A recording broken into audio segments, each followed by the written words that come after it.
আপনারা দেখতে পাচ্ছেন রামিসার সুষ্ঠু বিচারের দাবিতে মিরপুর 10 নম্বর উৎসুক জনতা।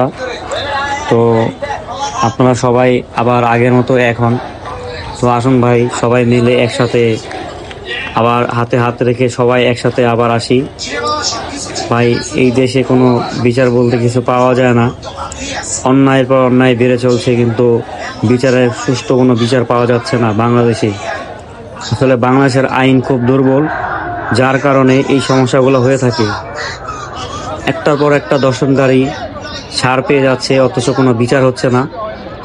এদেরকে প্রকাশ্য জনমুখে এনে তারপরে উচিত শাস্তি দিয়ে এবং মৃত্যুদণ্ড নিশ্চিত করা দরকার। বাংলাদেশের আইন খুব দুর্বল।